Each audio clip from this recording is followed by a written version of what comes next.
So with the Fate Stay Night collab coming out in 3.4 and giving Pentagon his first ever Grail War, I thought it'd be a fun idea to see which class every playable Honkai Star Rail character would be if they were servants in a Holy Grail War, and I brought in my friend Soul to help me on this little adventure.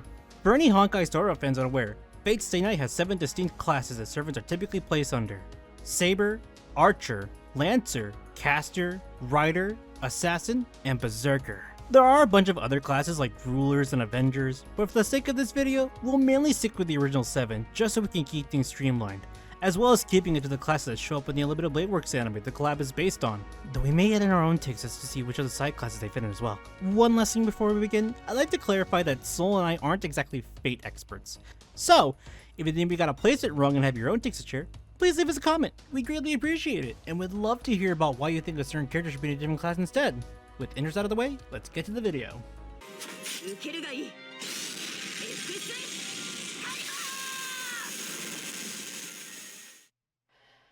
Alrighty, hey Soul, how are we doing today?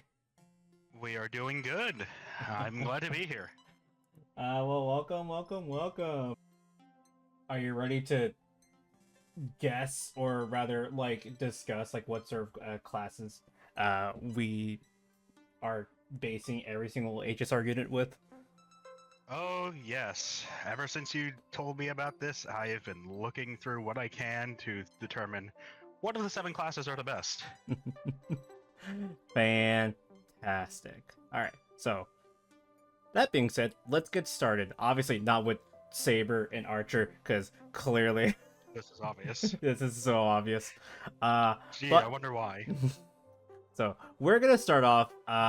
We're gonna be going by like, say, faction more than anything. Sometimes we will need to just go by planet depending. But a lot of the time, we will be putting each character alongside their variant. So that way we're not like going, oh, we can rate Daniel here and then later meet Imbibitor Lunae or March 7th Preservation, and way later get into Hunt March. So Makes sense. It makes things more consistent. yes, and that way we can just get things out of the way. So that being said, we start with the Trailblazer, both Destruction and Preservation. Let's start with Destruction over here.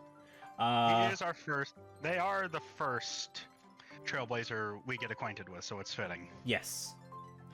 So I think I'll just start off this one. We'll basically just go back and forth, we'll go, you go, I go, essentially.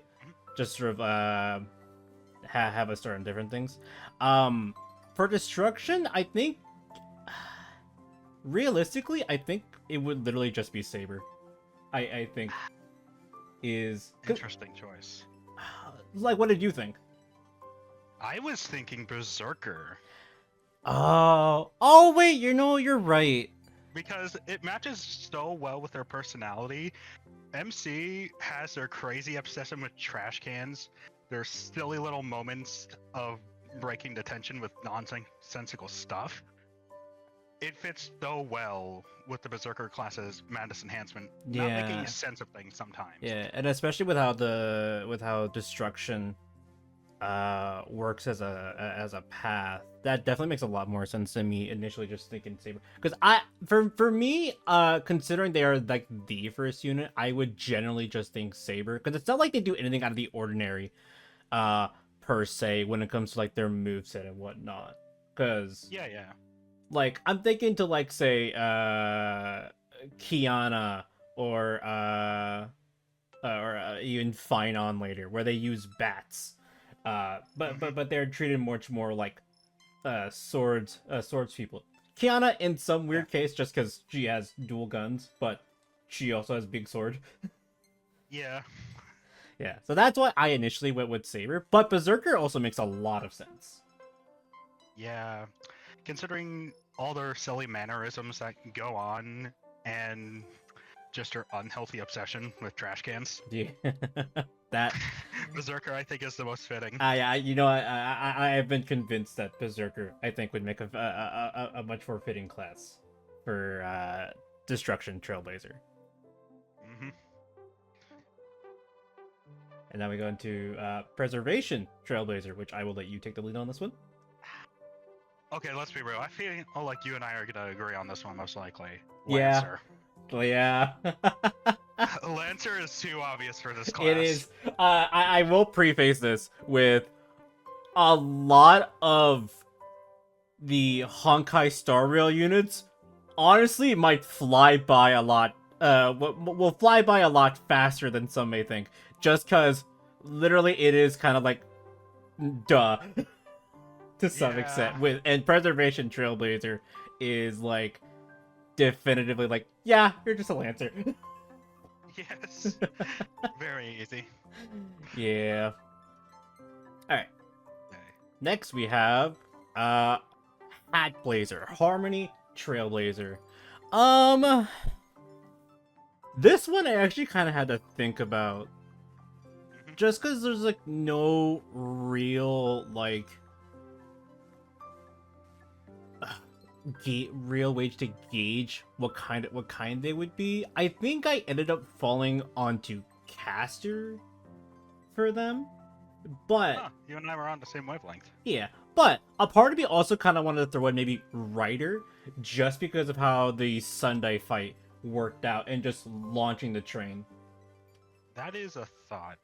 I would say another thought I had is Archer, in a sense, considering the projectiles they can rain down on the enemies. Yeah, that would But also I make think sense. Caster is stronger. Yeah, I think Caster just fits a whole lot better for Hatblazer. Especially considering their supportive nature. Yeah. And now for Remblazer, Remembrance Trailblazer. Which, speaking of casters, I was thinking caster. I was also thinking Caster. The like Remembrance Trailblazer is like I would say, compared to some of the other ones, the most magical one compared to the other three. So it's definitely heavy caster vibes. yeah. Alright, now that we've done all the Trailblazer pass out of the way, we now head into March 7th. Preservation, specifically, and I don't think we need to further discuss this a lot either. No, we don't. This is obvious. Yeah, we're like I said, a lot of these will just swing by real fast with how obvious these things are, so obviously, Archer is the path we likely decided for March 7th. Preservation. Mm-hmm. Yep. And then going into another obvious one. Yeah, another obvious one. March 7th, Hunt. Saber. This is 100% Saber. 100% Saber. There's like no way to really go about it, especially considering like we do have like FGO servants that like dual wield a lot. Mm-hmm. So and while you theoretically could bring up a case for March being a caster due to her abilities with 6-phase ice, I don't think we'll probably see a caster form for March until later. Yeah, maybe in a later March unit we'll get like a more either supportive or magical based type of March. But as it stands, March is pretty self-explanatory. Mm-hmm.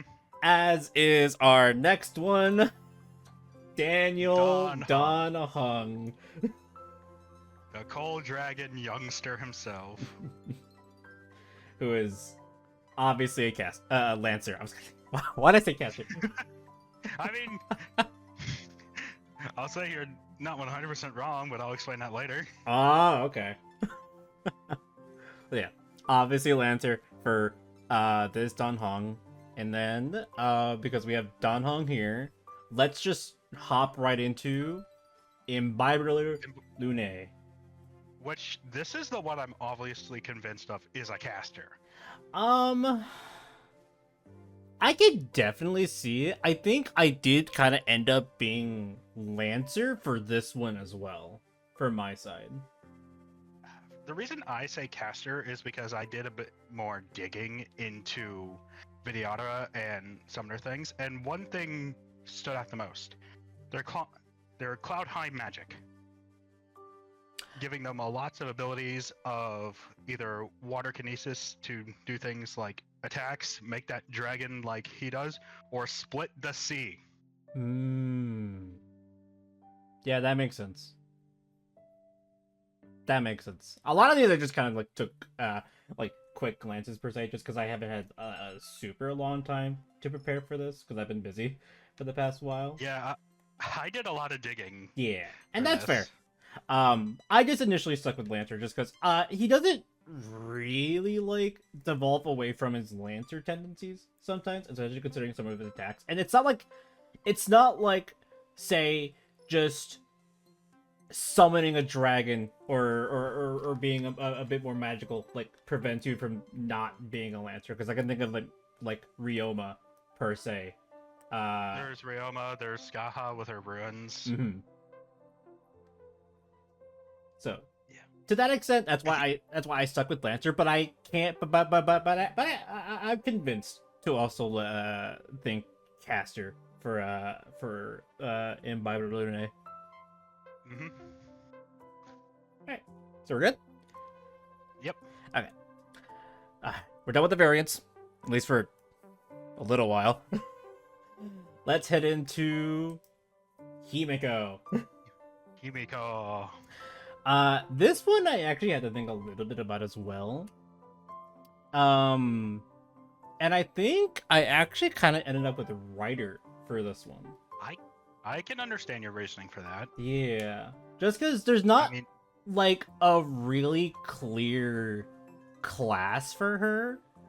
And the main thing that stuck to me is that she is, by and large, the owner of the Astral Express. And she uses the Astral Express in her ultimate. And whatnot. It's also in her art right there. And she also did fix the train. Yes. There could also be an argument to cast her due to her abilities of inventing. Like, we most likely know she made that drone she carries around. Yes. So there could be a case for caster as well, or possibly at least her having some caster abilities as passives, like item construction. Yeah. Yeah, no, I can agree. Yeah. But still, I think your case is also convincing. Like, just watching Himeko summon the Express in a war, holy shit. Yeah. Oh boy. Alright, so we're thinking mostly writer, but we can also potentially see caster at the very least for her. Yeah. Okay. Yeah, I can see that as possibly like one of those weird dual class things. Yeah. Alright. Next up, I'll you have your boy here. Our boy, Welt Yang. Yang. Honestly, this is the strongest case for caster. Yes. Out of everyone on the Astral Express. Yes, I entirely agree. Considering when you go into a lot of his characteristics, specifically if you look back into Impact Third lore of how the Herrscher of Reason Core works, giving him the ability to construct almost anything so long as it's something that can be made by mankind. Like, we've seen this man do some crazy stuff. He could make a simple thing from like guns to going even crazier to do stuff like making military trucks with missile launchers to battleships. And even able to make a copy of the Divine Key Star of Eden. Even in a nerf state, he's still crazy. Yeah. Oh no, yeah, by far. Even just going off of like just all the stuff that he does in Honkai Star Rail specifically. He is just very caster coded. Just by far and large. It's also kind of Shiro coded when you think about it. Those two have a lot of similarities. A little bit. Please, MiHoYo, have him have a conversation with Archer. Oh, please. I would love that. This has to happen. Alrighty, that's it. We are done currently with the Astral Express gang. I know Sunday is also a part of it, but I'd rather have Sunday go on a little bit later. Yeah, he deserves to be more talked about with like Penacone. Yeah. All right. So that said, we're not done with groups though, because we have the Stellaron Hunters. Oh, Kafka. Starting off with Kafka.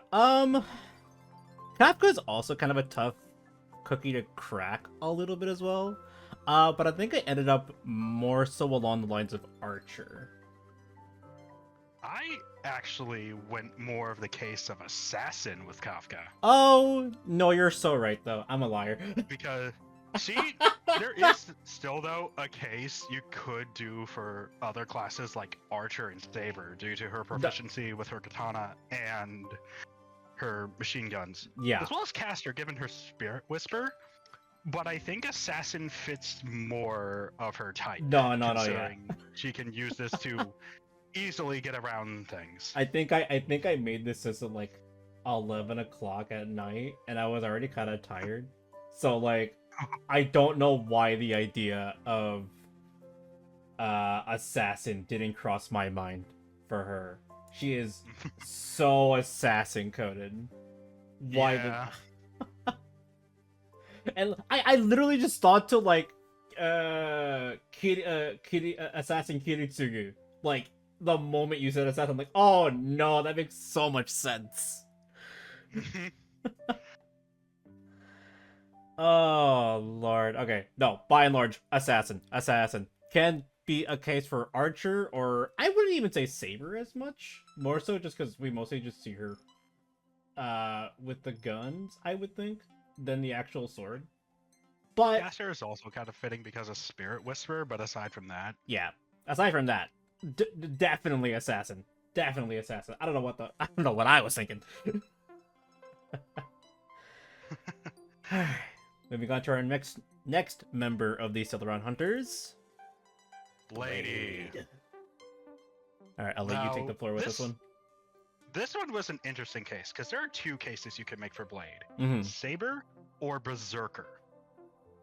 And I think out of everything, Berserker fits him more, considering how he's still suffering from the effects of Mara. And I entirely agree. Like,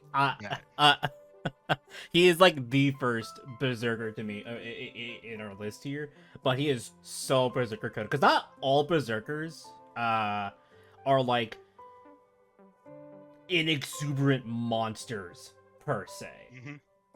Yep, we've had a good amount of cases where some Berserkers are capable of conversation, but they don't catch on to things sometimes due to madness enhancement. Mm-hmm. And Blade definitely would suffer madness enhancements like no other, especially considering how the Mara has been affecting him. Yeah, it is to a point where Kafka has to keep that thing suppressed for him because he can't do it himself. Mm-hmm. And we've seen how crazy he has gotten, especially around dawn. Yeah, we know how he gets when around dawn. So yeah, final answer Berserker. Yeah, final answer Berserker. Our first Berserker amongst the list. I think at this point we've just come across at least one every class, at the very least. I believe so, yeah. Alright. Next up, Silverwolf. And our favorite hacker girl. Our favorite hacker. I think I kind of just went with Assassin on this one. I honestly went for... Okay, go ahead, you first. Yeah, because if anything, when it comes to Silverwolf per se, I wouldn't. You're about to say Caster, which I could definitely see a lot out of for her, especially considering how she works and whatnot. That said, her profession is mainly that of a hacker, and that's kind of what I took more inspiration of to put her in much more of an assassin category per se. Yeah. For me, the reason I go for hacker, or not hacker, caster, hacker, is more due to the fact of how her technology works. Because Punklar technology is crazy what it can do. Yeah. We've seen in cases of them making like solid enemy constructs, to even going as far as, from what we saw in the beginning, Silverwolf digitizing an Antimatter Legion soldier and turning it into graffiti. Mm. And Pugler technology can do a shit ton. So you can give her a big argument of having not only item construction, but territory creation. Mm. What this can do. Yeah, and it makes a lot of sense. I think for me though, ultimately it's just because she's just she hides herself a lot, like 90%, like 99% of the time. Like every time we tried to interact with Silverwolf, it is never actually her. So I mean, yeah, that is true, but there's also the case of how the caster class usually goes about things in wars, sticking to the back lines and supporting their allies or their master in a sense, keeping things from a distance. Yeah. In that case, I'm convinced. Yeah, I think caster is too fitting for Silverwolf. I think that makes a lot of sense. I definitely still think assassin can hold some bit of water. Oh yeah, you could. But like caster, from what you're saying, makes a lot of sense as well. Yeah. Especially considering the fact of, since Silverwolf isn't the most active person when it comes to things, it feels more fitting for a caster. Set up her low territory and stay there. Yeah. Okay, so I think by and large, just caster we've just agreed upon at the very least for Silverwolf. All right. Last up on the Stellar Run Hunters, and I think, unless you have something to say, I think another obvious one, Firefly. Okay. What were you thinking? Berserker. Okay, you're gonna call me crazy for this one. Okay, where we're going with this? I'm arguing Rider. Right. Oh, you know what? You don't have to convince me all too much. Just because it, yeah. When you think about how she describes using her mech, and with everything that's gone on, they describe it as piloting this thing. And a lot of cases where we've talked with Firefly, and when you see her opinion on games, they aren't as fun as piloting Sam. Yeah. So you have a heavy case for her being a writer. Yeah, and actually, I'm pretty convinced too as well. She also has just like a big case to be a berserker as well. Yeah, just I can honestly see that because of how destructive she is. Yeah.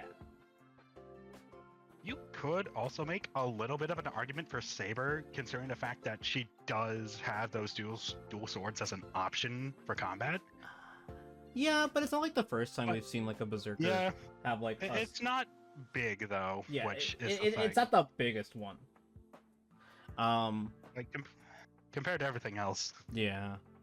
Honestly though, I think I'm with you on this one, just because Rider is such a surprise pick. That like it makes a lot of sense though, considering if we just it is her piloting Sam.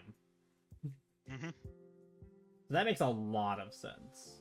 We can't see Berserker, but like I'm gonna be with you on that one. Just Rider makes a lot of sense. Yeah. Alrighty, and with that, we are done with the Stellar Hunters. We are heading off to our first destination of the Astral Express, the Herta space station, starting off with Asta. And oh boy, I feel like we're gonna be in obvious ones here. Yeah, I'll let you take this one though. Okay, honestly, I feel like this is kind of an obvious pick where you could say caster. Yeah. Considering how she runs the space station. However, there is also an argument you could make to Archer, given how her staff works. Yeah.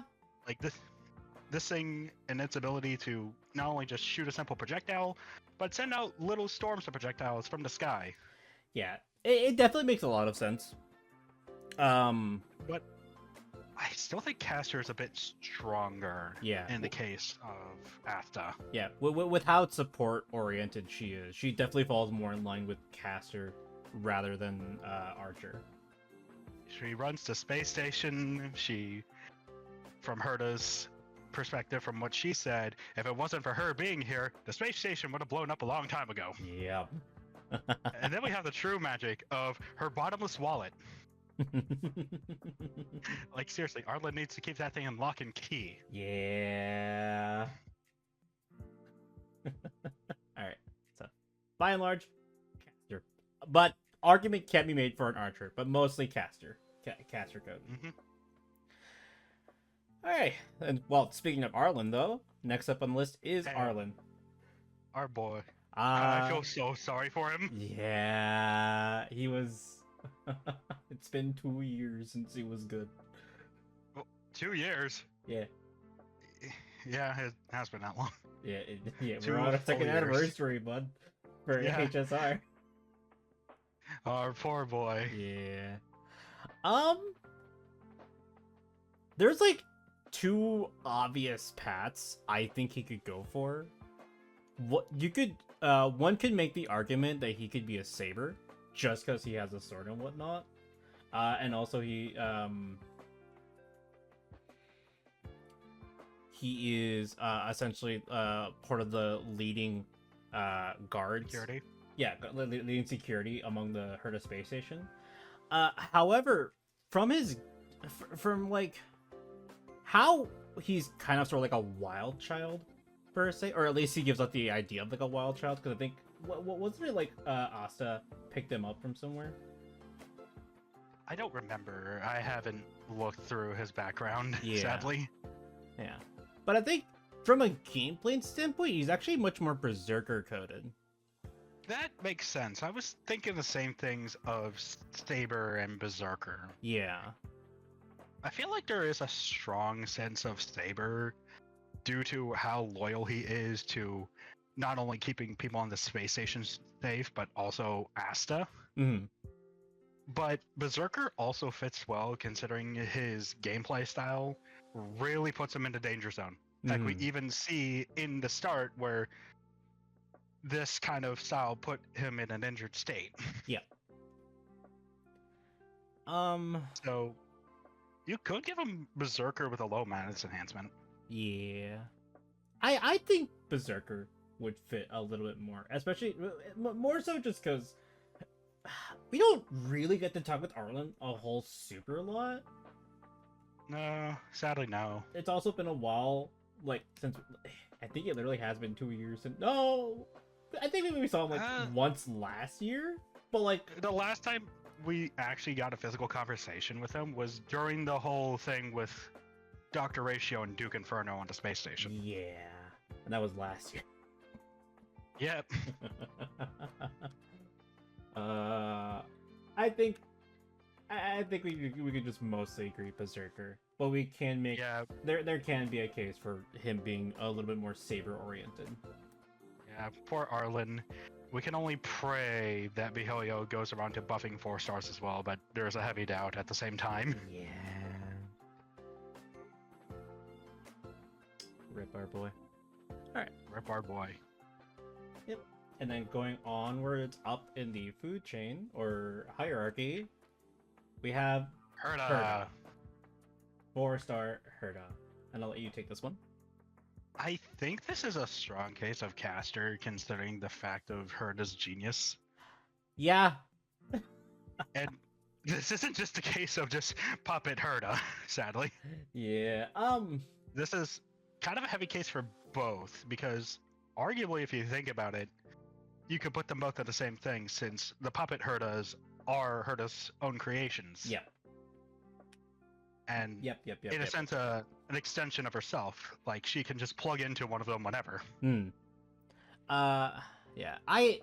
Herta was also like a one where I had like trouble pinpointing down, so I just kind of put Lancer, just because I really couldn't think of a class for her, just specifically for the puppets per se. Because it's not like they super duper align with like say caster. They're just kind of caster just because of their association with Herta. Yeah. and plus, what kind of Lancer uses a hammer? Yeah. Like I said, I didn't think overall this one too much just because I honestly This one's was hard to waiting pin for down. Huh? This one's just really hard to pin down. I Yeah. get you. Yeah, this one's hard to pin down. So yeah, we can just agree on caster for this one, and likely, actually no, I say likely, it is probably going to be the next one. Yeah. The Herta. The Herta, the grand and creator of all these puppets, Yeah. and we're pretty sure we know where this is going. Obviously. Yeah. I also want to maybe bring this up, just because I think just for kind of funsies. Do you think she could have the potential to be a grandcaster? Knowing Herta, if she put her mind to it, she probably could. Yeah. She could definitely at least be a candidate. Yes.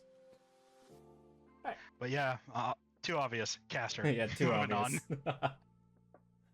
Moving on to Ruan Mei. Ruan Mei. The last bit of the Herta space station. And is it sad that I also chose caster for her? No, I also chose caster. There are too many. There are two, but like I need people to understand, or I need people to like. I need y'all to put down a number to see how many casters we end up on this list. Cause oh my god, the amount of it's gonna be too much. it's gonna be too much. But unfortunately, that's where like a lot of people will plop down to. Unfortunately, just because of the way like characters work. Yep. Alrighty. Moving on then. Yeah, Ruan Mei is just too obvious given what she's created. Yeah. Alright. So now we're Next. leaving the Herta space station and heading off to our first planet, Belobog. Starting us off with Serval. I'll let you take the floor on this one. Oh boy, this is another case where I originally thought caster. However, you could make an exception for the archer class, considering how her guitar works, being able to shoot lightning out of it. I'm gonna throw this out there, just because we have there is some frame of reference. Berserker. Yeah, I can see that, her rebellious streak. Yeah, her rebellious streak. We also have Summer Oda Nobunaga as well to kind of make a frame of reference per se. Granted, that Summer Oda Nobunaga has a giant skeleton behind her, also putting down the force of 1,000 suns onto her enemies. Yep. But she's rocking it. She do be rocking it. Yeah, so that's why I could honestly really see her as much more of a berserker per se, because she doesn't super duper fall in line as much with like say an archer specifically. Though I could definitely see caster Because her intellect is really good. Yeah, her intellect is really good. She was She was part of the science division of Belobog. Yeah. So yeah, I think we can agree with caster, but I can make I can make a case for berserker, but I'm not going to because I'm not. Or hear me out, berserker with item creation. Yes. I'll take it. Low ranking madness enhancement. Yeah. Like, we love our party girl. Yes. We gotta spare her from the caster curse we have dug ourselves into. We gotta spread some variety, but it's not like we can't unsee the reason why she would be a berserker. Mm-hmm. Or wait, you mean caster? I meant what I said. Okay, next one. My boy, Gepard, my son, our boy, Gepard. Uh, I'm gonna be completely honest. I think also kind of ends up falling in the caster category. Fuck, caster category. Is it funny we were opposites on this one? I was thinking berserker. There's nothing really berserkery about him though. If I'm gonna be completely honest. I mean, you gotta think about it though. This man goes on the front lines using only her sister's guitar case as a weapon. You're right. And Berserker And- is like the class. Berserker is the point where like you can just kind of have wacky weapons for characters to use sometimes. Yeah, this man primarily fights either with his fists or that guitar case. Actually, considering And what? considering a later entry I have, Berserker actually makes a lot more sense. Yeah. Yeah, and plus, while you do have his whole shield of ice thing, and the fact that he could stop March's projectiles with just his hand, there is a bit of a caster argument there for item creation, possibly just for the wall of ice. Yeah. He just he kind of falls into one of two lanes that unfortunately Yeah. doesn't he doesn't really veer too much into either. That said, I can agree with your take that to put him on Berserker at the very least. Plus, it doesn't really help that in Belobog you don't really have many vehicles aside from the normal cars and cities. Yeah. Yeah. Okay. We'll settle on Berserker.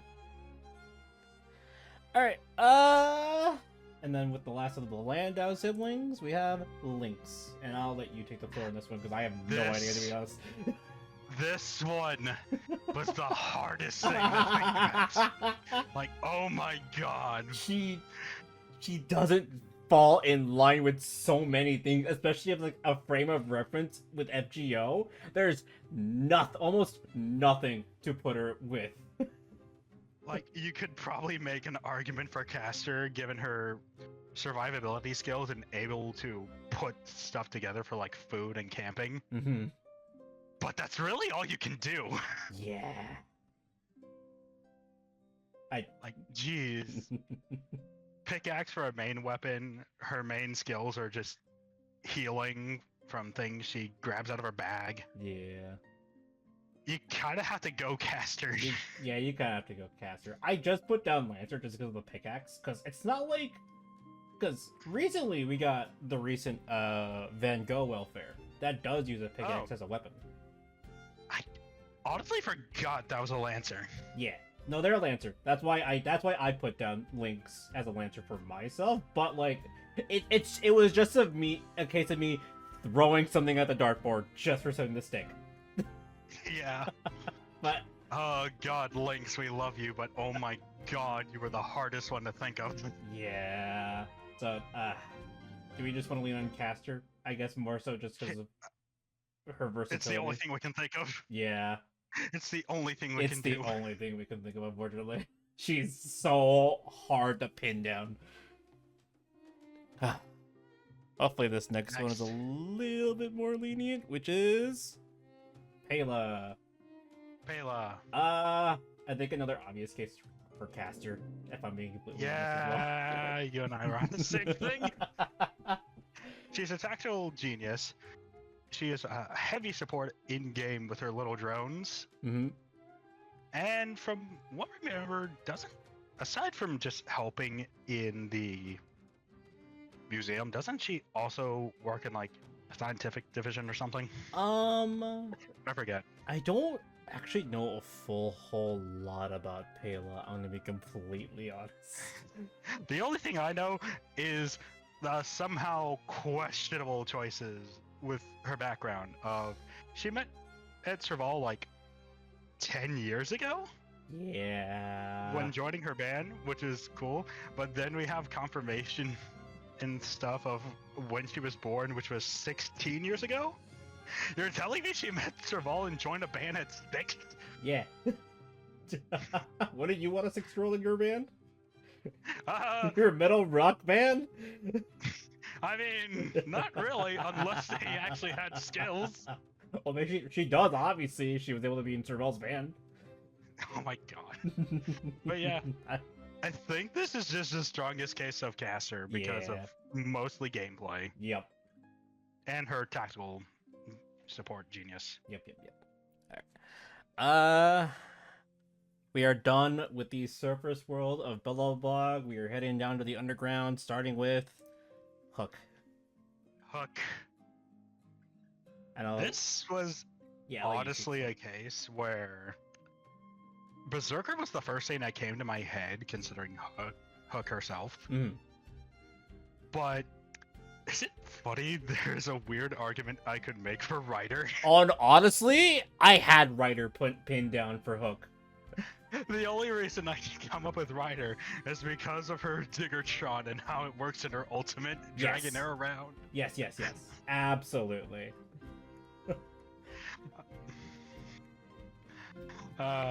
Either way works, honestly. Yeah.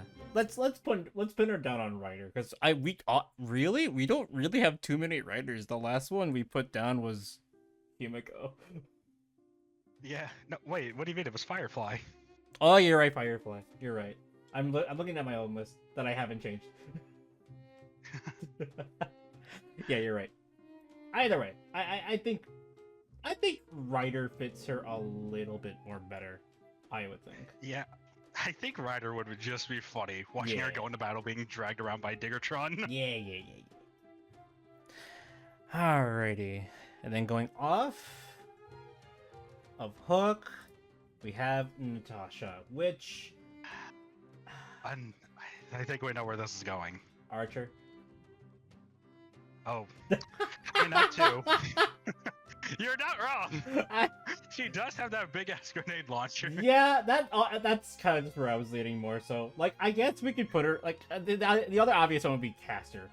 Just Because of her medical profession. Yeah. But, like... I was thinking Caster more so how that takes up more of her time. Yeah. I was thinking much more of a gameplay aspect, where, like, everything she does revolves around... Almost everything she does revolves around that freaking grenade launcher. To the point where even in like, one of the cutscenes that we see her in, near, like, the end of Belobog, she's about to shoot down Svarog with it. Yeah, we could do Archer with item construction for her medical things. Spread out the amount of casters we have in this list, because oh my god. Save her from this curse. That said, it is also like a likely case. She can be a caster, but just to diversify things, Archer also fits just as fine. Yeah, her primary weapon. Yeah, you can make a case for either A or B. We're sticking with A.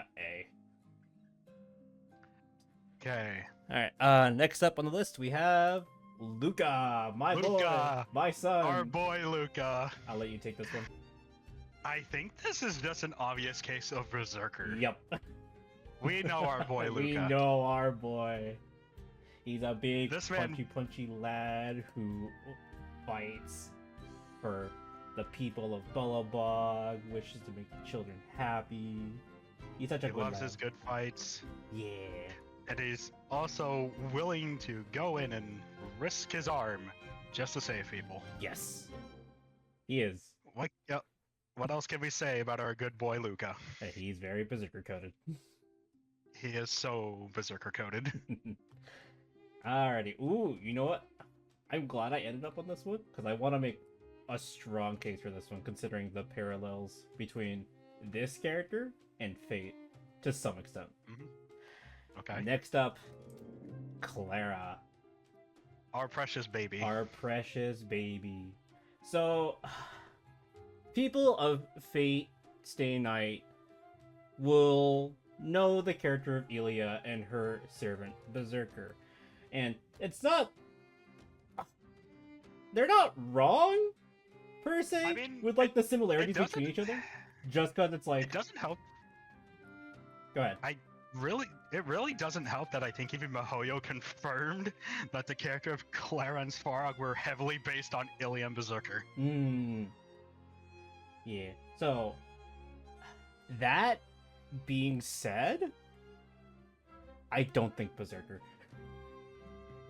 You know what? Here's the question, though. Yeah. It depends on how you look at this.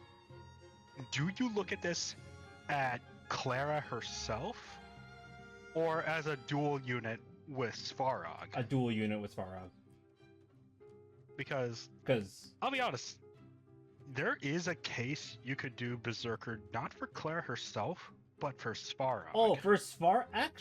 Actually, I actually almost have a case for Svarog being a caster as well.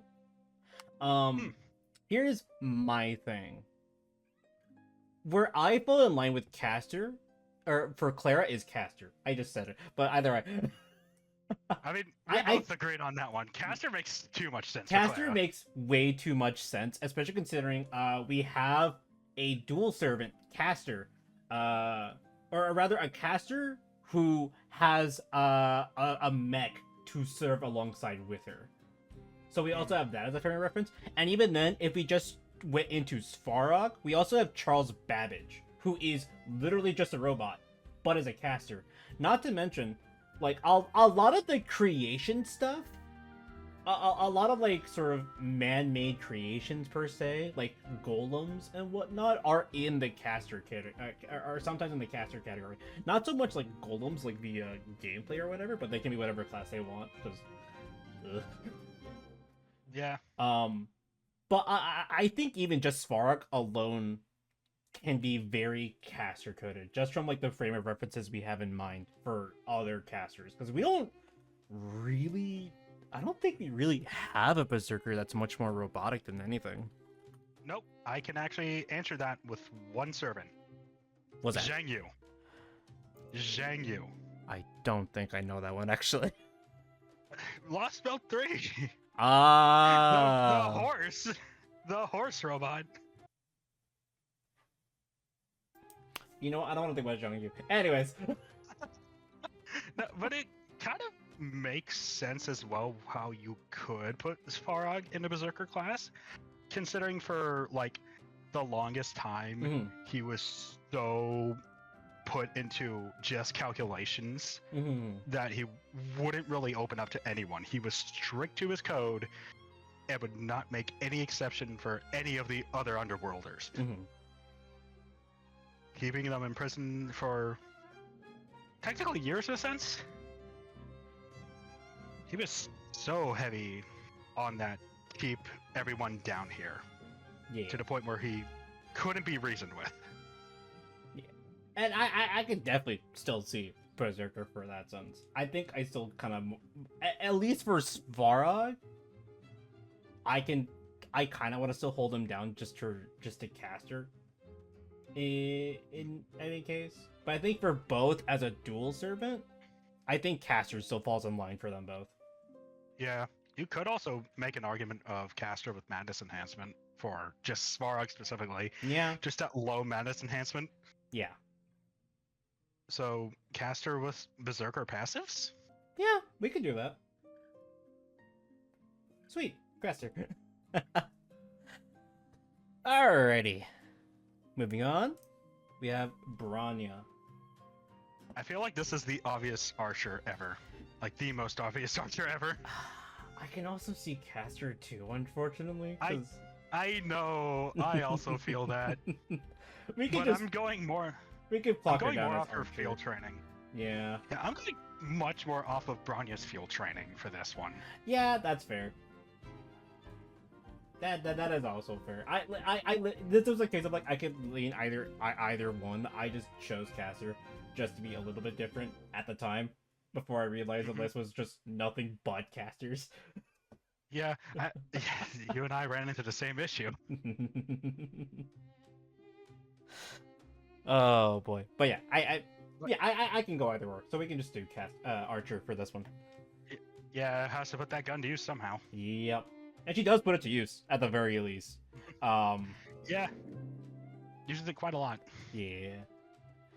All right, and then moving on to her girlfriend, Seele. Who? Oh, poor baby. She'll get buffs eventually, for sure. I'm hoping she gets buffed. She needs it. Sure. Just as I think we're both sure that she's very assassin coded at the very least. I'm glad I wasn't the only one who came to that realization later. Because originally I thought Lancer, but then I thought, wait a minute. She can sneak around so easily with her speed. Yep. Her technique makes her turn invisible. Yep. And she's so fast to the point where she can kind of bullet. Yeah. Honestly, one of the biggest points of like another thing of like of that sort of sense was like I was thinking like Kojiro in South Asia. Not to like a similar extent, but like to the point where like they just move so fast. They see like a like different. In Kojiro's case, like 3 separate strikes. In Seele's case, too many Seeles. Yeah. And plus, given her invisibility, it is a heavy argument for presence concealment. Mm-hmm. Exactly. Yeah, we could just pin it down to assassin then. Assassin. Yeah, and I think the next one is also assassin coded, but I'll wait to see what you have to say, because you are taking. Okay, we are diverging. We're still technically on Billabong, but we're diverging into a different faction. Those being the masked fools with Sampo. Oh boy, this guy. Honestly, I think you and I are in agreement. Assassin is too fitting for him. Assassin is way too fitting. Like, this cheeky guy uses every trick in the book to get around anything. Yep. And his hiding skills are really good. Yeah, it's So literally a big case argument. where it's said that he does not leave any footprints in the snow in Billabong. Yeah. Like, he is that sneaky when it comes to him. Yeah. Assassin is too fitting for him. Assassin is so fitting.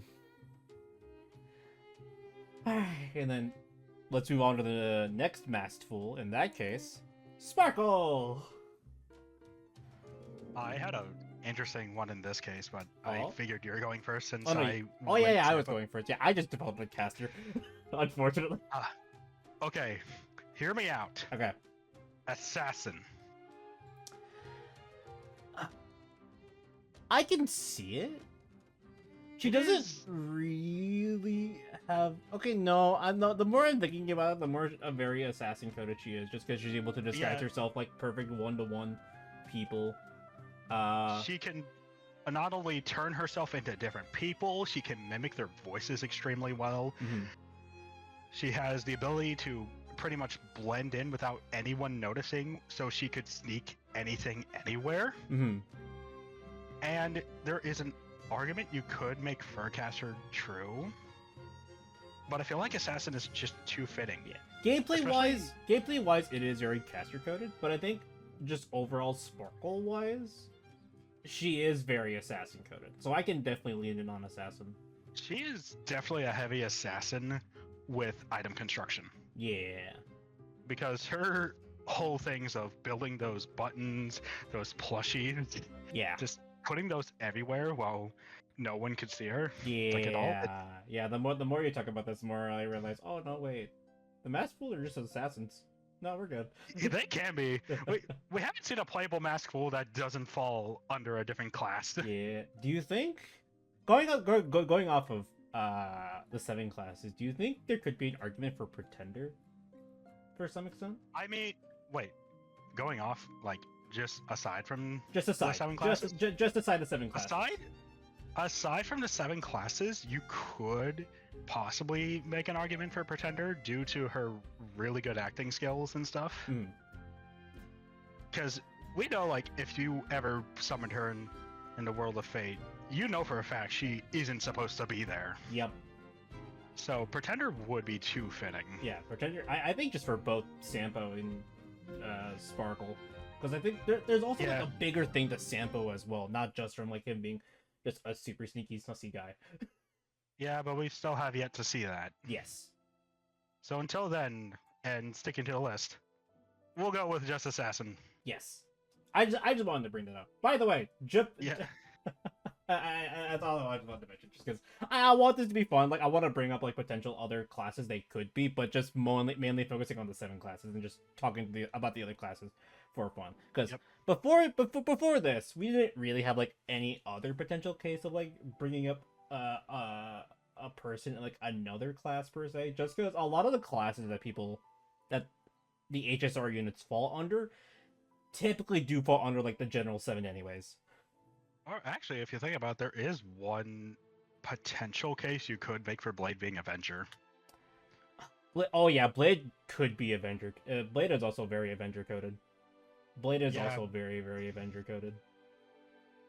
But Berserker is also a very fitting class for him. Yeah. Either or could work for him. Either or. Alrighty. Moving on. Moving on to our next destination on the Astral Express, the Shinzo Laofu. Starting with my general, Jing Yuan.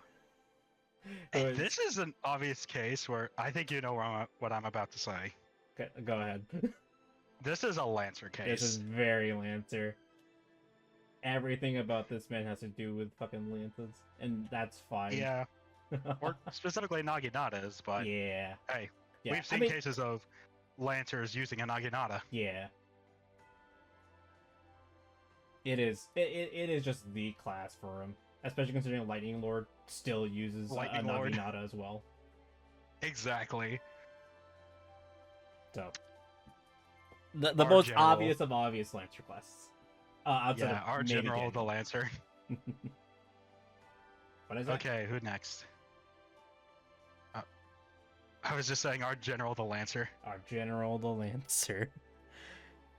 Alrighty, then moving on to his little protege, Yanqing. I think we both know where this is going. Yes. That said, There is a bit of an argument for our caster. I actually was gonna say Archer. Real? I mean, fair. Very fair. Considering the fact we have another archer who primarily uses swords. Especially with how, like, Yanqing works his swords to some extent as well, because they're just they're much more so projectiles and like other swords for him to use. Yeah. Per se, like if anything, they're more coated like Gilgamesh's swords to some extent, where they just fly around. Wait a minute! I just realized something. You could make an argument for Ryder. True. At least for the art, you could. No, yeah, because he rides on those swords every now and again. He rides on his swords a fair bit. Yeah. But he can also just float. Yeah. I feel like Saber would be more obvious to put him under. No, yeah. I was bringing up other classes just to avoid, just to get to the point. Like he's still Saber. Yeah, he's obviously still Saber, but some of these other cases are just funny that you can't help but talk about it. So yeah, obviously Saber, but funnily enough, could be an archer, or even other classes, or even a rider per se. Hopefully you get buffed soon, so you're not the worst standard. Yeah. Alrighty, moving on. We have over here Yukong. Which I think is like, I think just the most obvious archer, at the very least. Okay, but hear me out though. Are you thinking you could make her? You could make a case for a rider, considering she was part of the Air Force. Yeah, but she was part. Yeah, I could definitely see it. She's also granted. This would also depend on which time you summon her. If it's past her days when she retired, more archer. Yeah. But if it's like her pre-days during her time in the Air Force, rider. You could also just make it like have it be like she's an archer, but she has writing in her attributes. True. That is also true. Yeah. But it would probably be anything else that doesn't fly. Yeah. So we can make a case for either one. Where do you think we should lean on a little bit more? I feel like we should go with the archer because I don't think we're getting enough of those. Yeah, I mean, to be fair, we're not getting enough from riders as well either. Let's just go with archer. Yeah, let's go with archer. One of the rare cases of one of the few HSR characters that uses a bow. One of the few archers that is actually an archer. Okay, next. And for those that are unaware, that is a lot more rare than you might think. Yeah. Alrighty. Tingyun. Your wife. My wife. I feel like this one is obvious as fuck caster in existence. Yep.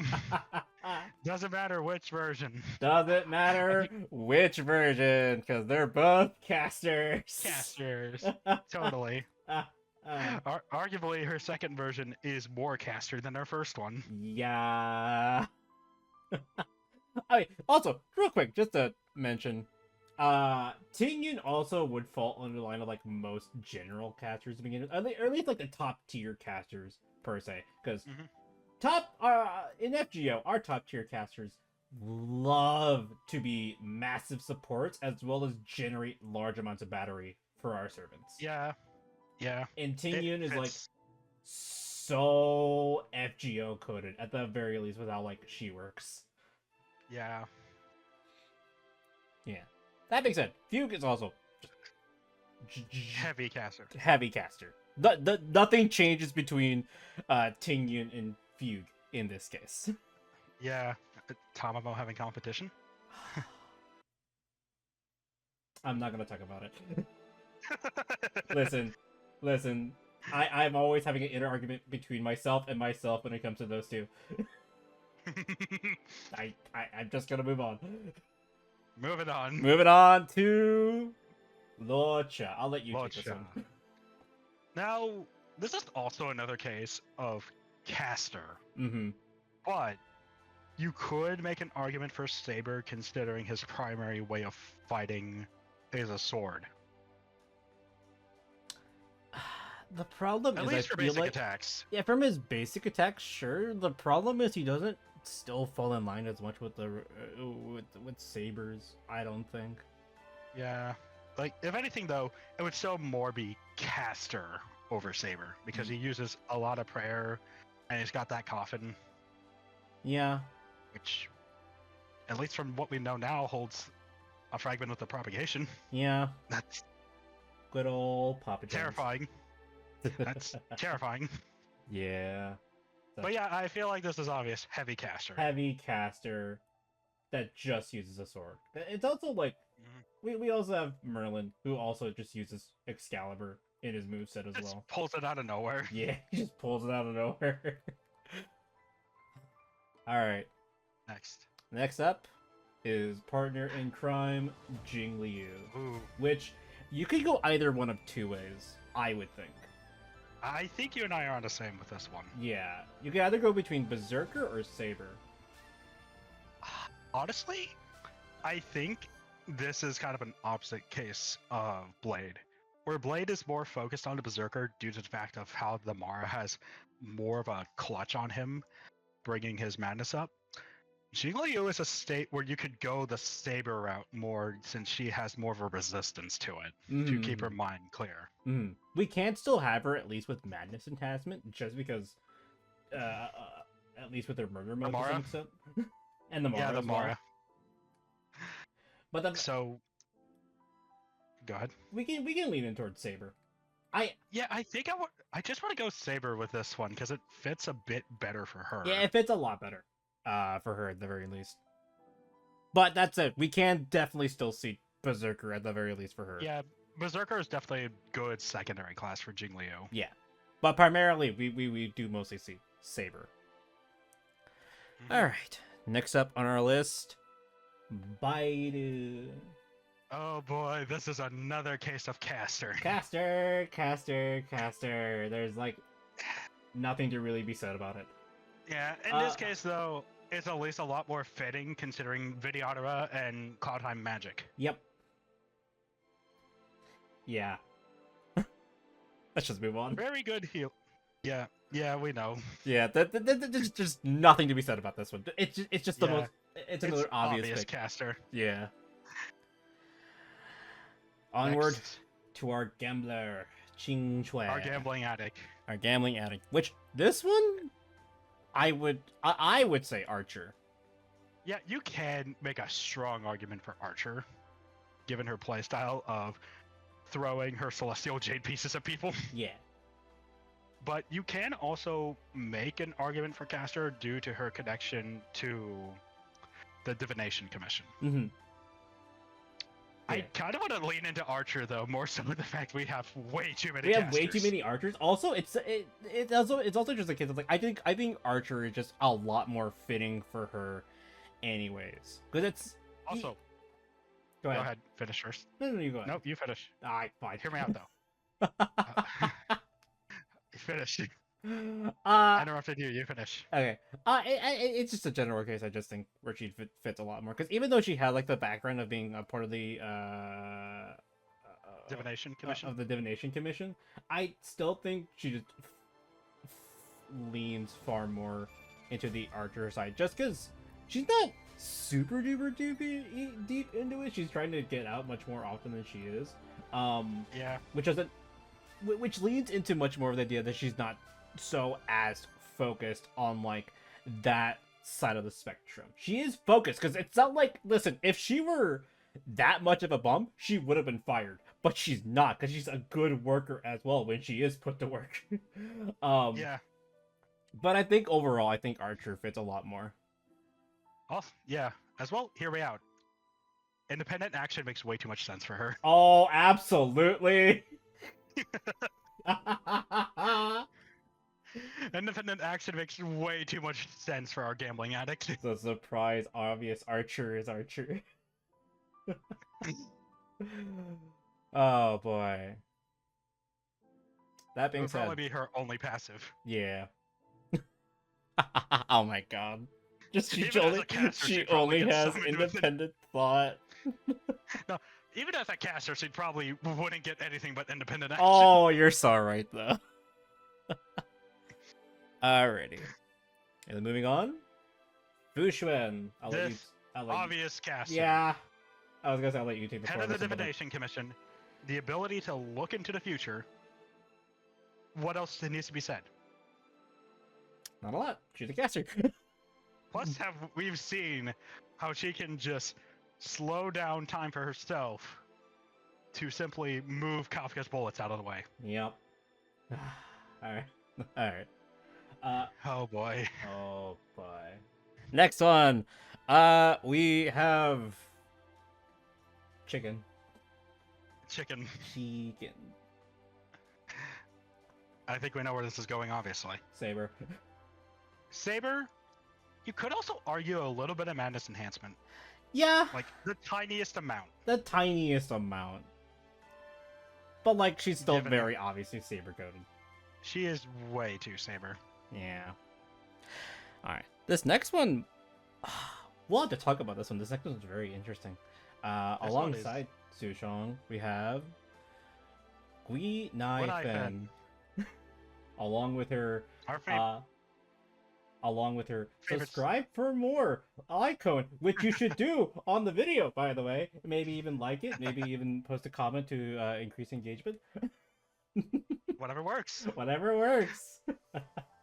Now, to continue on with our favorite streamer girl. Yes. This is an interesting case where there is the argument of caster given her good skill at not only just pyrotechnics but other illusionary tricks, like the fact that she was able to do sword swallowing with one of Yanqing's swords. Mm-hmm. But there can be a case for Lancer when you think about it, since one of her main weapons she uses in game is a bow staff. Yeah, I think I can lean more into Lancer for her, if anything, just because. We need to separate this more. Not even just separating it. It's much more so. She's not super caster coded either as well. She's very pyrotechnic-y for that matter, but like it's man-made pyrotechnics for that extent. Yeah. Which at that point it just gives her just an item construction skill. That's it. Yeah. A part of me also kind of wanted to maybe mind you, I'm throwing this out there just for funsies. But a part of me also kind of wanted maybe to throw in Ryder, not so much in the fact that she commands the D-Tings to do things per se, but that's like a very low thing I wanted to throw in there, and doesn't really hold too much argument per se. Yeah, honestly, I think Lancer though No, Lancer. might be a bit more fitting. Yeah, Lancer is definitely the one fitting the most. Okay then. All right. We're not done with the fixture gardens though, which is where we are in our current destination. Let us head Oh, boy. over to meet our first of the judges, Hanya. Oh boy, I think we know where this is going. Another one for the caster bin. Another one for the caster bin. Alrighty, let's move on. This is kind of too obvious considering her role as a judge is to judge the sins of like a lot of people in this Xianzhou who come through. Yeah. And isn't, from what we know, isn't that paintbrush magic?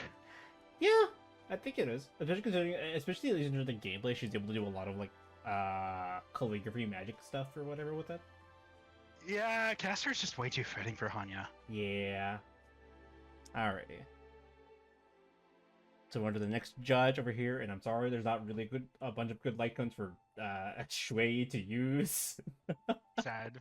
Sad Shui, Hanya's sister. I'll let you start up with this one because I'm curious to where you kind of lie. I honestly think this would be the best case for assassin. You know what? I'm glad we're on the same page on that one. Because it makes too much sense given her role in the judges. Going after Marstruck and, from what I remember, other people who break the rules, such like that. If I can remember correctly. It's been a while. Yeah. But yeah, I feel like just assassin is too fitting for her. No, yeah. She makes a lot of sense to be an assassin. Yeah. Plus, hey, Danzo has a friend who can understand. Yeah. Also, yeah, Danzo is like one of like body. the biggest points of comparison because Danzo is literally like literally a doll, and Shui is a soul in a doll, but she's still a doll. Yeah, it's in a sense the same thing for both of them. So hey, they'd probably get along pretty well. Yep. Nope. It's very fitting in that sense. Alrighty. Moving on to our last bit of the judges. Our little baby Huo Huo. Our precious baby. This is it's honestly a case of caster. Yeah, there's However, really not a great place to put her in. Just to put her in anything else per se. Just because. However, I think about it now. Is there a case to do a dual class thing because of Tail? Tail could be a berserker, I guess, in that case. Yeah, like kind of a dual case because he is still a Heliobus, and yeah, while being chained to Ho-Ho, he can still also possess people. So you could make kind of a dual class case for Ho-Ho in a sense. You could. I still think she falls under the line of caster per se. Way more caster, but you could possibly add some passives of like, I'd say Berserker for Tail, but it'd probably be very low. Yeah, I would say the same thing for Mr. Tail specifically, but overall, caster. Yeah. Just keep adding on to the list, baby. Yep, here we go. Just squeezing Ho in with the rest of them. Yeah. And then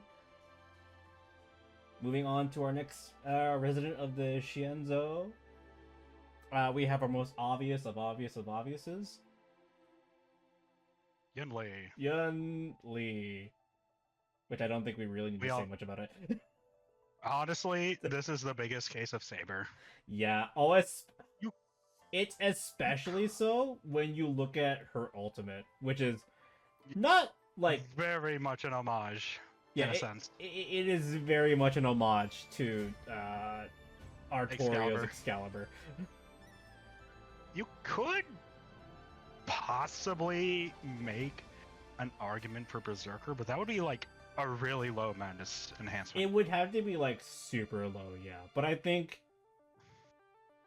with kind of just how she is, and I think even just in terms of her gameplay as well, even though she wields like big sword, and she just throws it and throws it. She still kind of falls under the line of Saber, still regardless.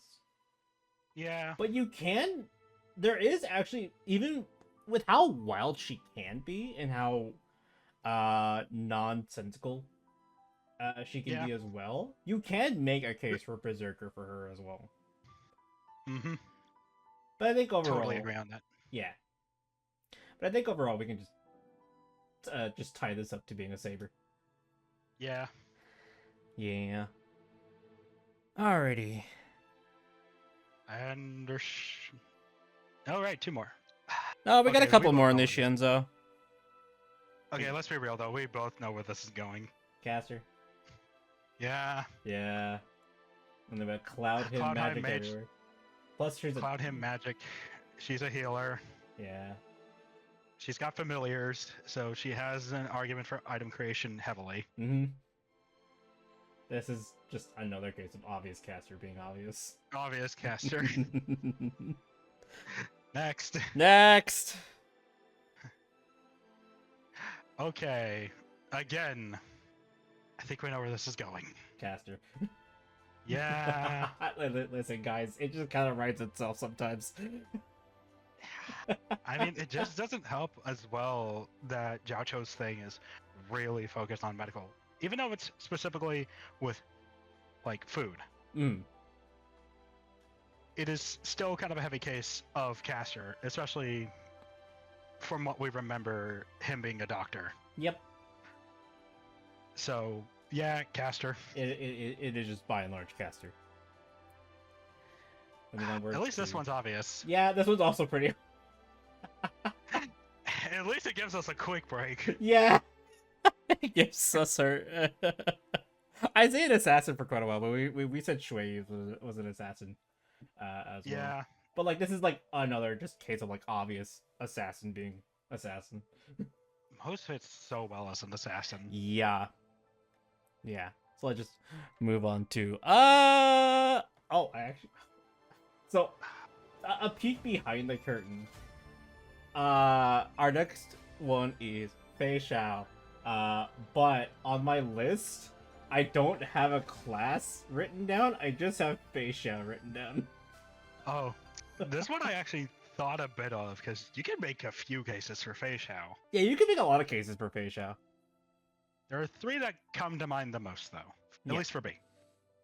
The first one is Saber, because one of her primary weapons is her gunblade. Mm-hmm. The second case you can make is Archer, due to the fact of, 1, again, her The gunblade, gunblade. but also her proficient archery skills, as we've seen in the story. Yes. Like holy hell. But the third case you could make for Fei Xiao is Berserker. That's actually kind of where I probably lean the most off of for Fei Because, Xiao.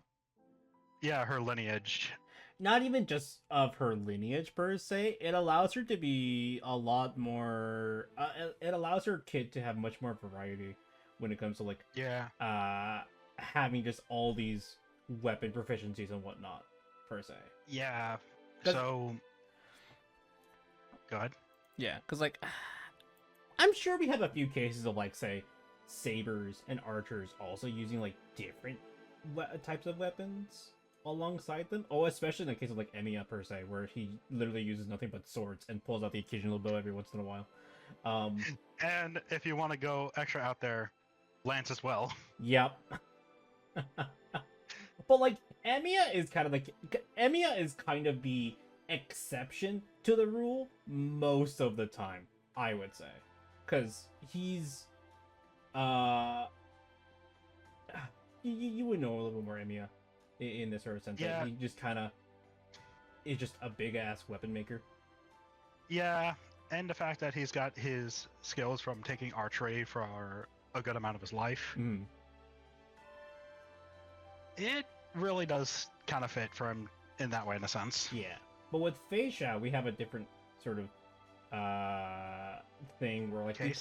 we can't really put Emiya in as like a big point of comparison just because he is much more the exception rather than the rule Mm-hmm. per se. And I think Berserker would just fit a lot more, especially with just kind of how hard hitting her style can be. She can be very varied in what her fighting style can be as well. Yeah.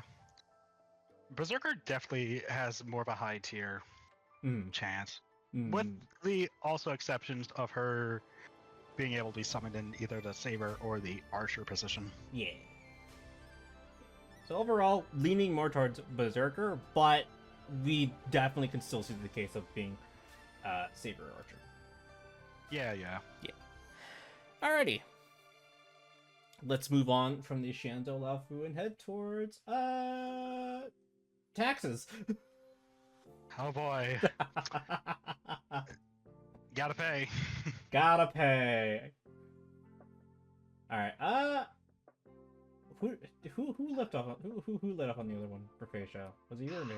Honestly, I think you I think actually it was let me, off. but that was also due to the fact of you didn't have anything written down for her. Yeah, I mean, to be fair, I think I was gonna let you do it anyways. This one was also a case I really kind of couldn't pinpoint to where she would kind of lean on. A part of me just kind of thinks Archer. Yeah, because that's only all we could go off of. I mean, sure, she has a Numby, and that kind of works as like a familiar case, but I think Archer would be more fitting. Yeah. Especially considering she doesn't really have anything like a caster would normally have per se. Yeah. All Topaz really has for herself is just a gun with her pet. Yeah. And lots of debt to collect. What? Yeah, I mean, it doesn't help either that we still don't know what her stone is able to do. Yeah, that's also... This could be a case where Topaz could change depending on if we ever see what her stone can do. But for the time being, we are likely just mostly pinning her down to Archer, at the very least. Yeah.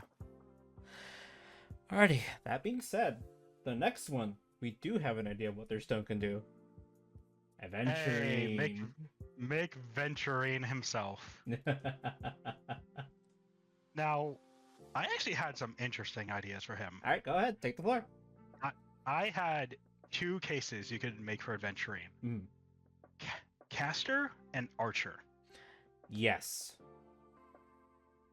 Caster makes sense as well, mostly given the fact of not only the fact of him able to use the stone to change his form, but also the fact that you could arguably give him territory creation because of the dice game he forces you to play during his boss fight. Yes. Absolutely. But there is also the case of Archer for his base form, due to the fact of even though he's not empowered, he could, at least from what I am assuming, he could potentially still use parts of the stone to summon coins to rain down on people. Mm-hmm. Granted, I'm not sure if that coin feat was just due to the dreamscape, but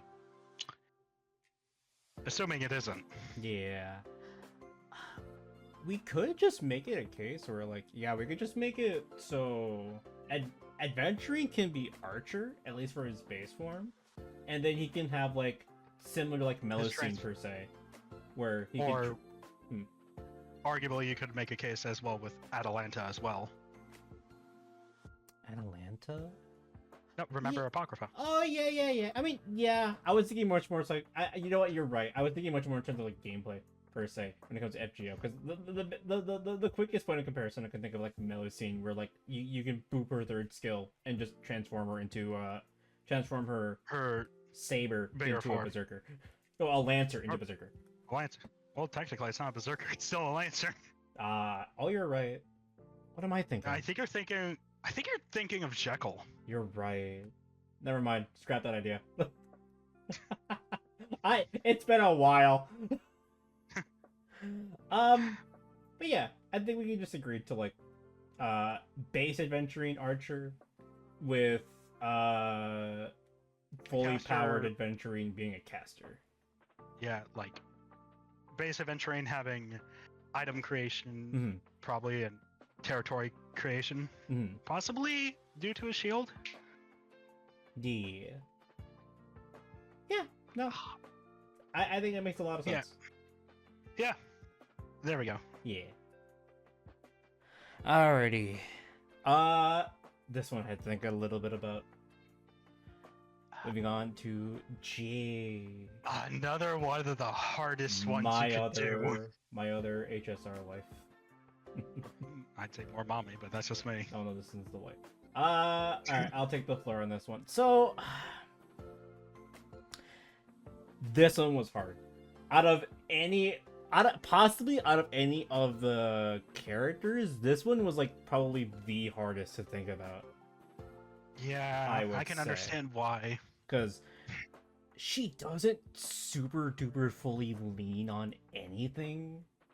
Because her weapon's a whip, and we don't really have like it's literally swords, lances, bows. I mean, granted, we have seen some characters in Fate use whips, but, yes, they're in a different class. They're in a different class, yeah. But if we had to keep it to just the original 7. I think what I kind of ended up leaning on I think for me was assassin. I can say that. Considering her businesswoman thing, she can kind of come into high profile areas and force people to make a deal. Mm-hmm. You could potentially make a case for caster, but that's me going off of her weird like summon pet thing. Yeah. But it's not like casters, or it's not like assassins can't also be like pet owners. Yeah. Yeah. Plus the snake aesthetic fits a lot more with the idea of being an assassin rather than like True. Being a caster per se. It's been a while since I looked at the caster cast, but I don't think we have a caster that has a snake. No, we do. Asclepius. Assclap? Okay. I don't really... I mean, the Ouroboros mark is known for its medical field. This is true, but this is a different kind of snake, though. At the very least, when it comes to when comparing like their snakes, that is a symbol of the academic field. Jade is purely just because she's a snake. Yeah, I can see assassin. Yeah, I think that's like the most we can lean on for Jade, because there's like we said, there's not a good place to pinpoint her. Even looking at some of the other classes outside of the original 7, there's not even a good case for there either. Yeah. So like, I don't know, maybe pretender at most, but that's mostly just because she puts on a facade of acting sweet to hide her deals. yeah, but I do think overall, yeah, I think assassin would be best. yeah. Alright, I think with the hardest one, honestly, probably the hardest one, because I think every other one down the line here is at least easier. Yeah, it's at least easier compared to Jade. Mm-hmm. Alrighty. Moving on to Dr. Ratio. Oh boy, Mr. Ratio. I'll let you take the floor on this one. I feel like this is another case of a hard one, because the only two classes that came to mind with him are Archer and Caster. Yeah, I also... And I feel like it heavily leans more into Caster, sadly. I kind of want to go into Archer, admittedly, just because of the chalk he throws. I mean, yeah, and that's really the only thing I could think of, because you have his ult, where he kind of calculates the right trajectory for a pillar to drop on somebody. Yeah. And that's kind of it. Like, he does have his ability to just summon stone statues of himself. Yeah. So he does have an argument for item creation. Yeah. That could also just be like maybe a trait of like Hawkeye per se, where he just has general precision when it comes to his attacks. True, but I feel like there's also the case of item creation for his creation of those stone statues. Oh, for sure. And plus his intellect kind of overshadows more compared to his fighting capability. He is more of a backlines person. Yeah. Despite the methods. So despite the fact that, yeah, in gameplay, he's got that. I'm thinking more in story, he is more of a backlines person. Yeah. Kind of just adding support more so than anything else. Hmm. Rarely going into action himself. I think Caster has more weight, sadly. Yeah. Yeah. I don't want to fight too hard for this guy, admittedly. I don't like Ratio that much. Same. But that being said, Just- that being said, he is just a point of like you either are A or B, but you're mostly B. Yeah. So, Caster all around. Yeah. For the most part. We can see some argument for Archer, but mostly Caster. Alright. Next. Yeah, at this point we're starting to get into the territory of like other factions per se. We're actually almost like done. I think we've been over the halfway point at the very least. When it comes to this list. So What do we got next? our most obvious Lancer of Lancers. Ah, yes. The Knight of Beauty himself. The Knight of The Beauty. Our Tristan lookalike for HSR. Yeah. Ironically, Archer. Ironic. Yeah, I think I'm going Lancer with him. Yeah, this is a Lancer. Obviously. There could probably be a small case for Ryder considering he has to use his ship to get everywhere, but I think heavy Lancer more. He just kind of gets around. He was he was in the bottomless pit of Ix for a little bit. You know what, shoot, I just realized something. What's up? There was another skill we could have put on someone like Blade, but you know what, I'll bring it up later. Okay. I'll Yeah, bring it we up with can bring it a up later near the character end. that fits. Yeah. Alrighty. Next up on the docket, we have Black Swan. This is too obviously Caster. Yeah, this is a caster of casters. The caster of casters. Yeah. We don't really need to look too deeply into this one. She is way too caster focused. Yep. Alright. Simple as that. Let's move on to Acheron. Acheron. This is definitely heavy saber.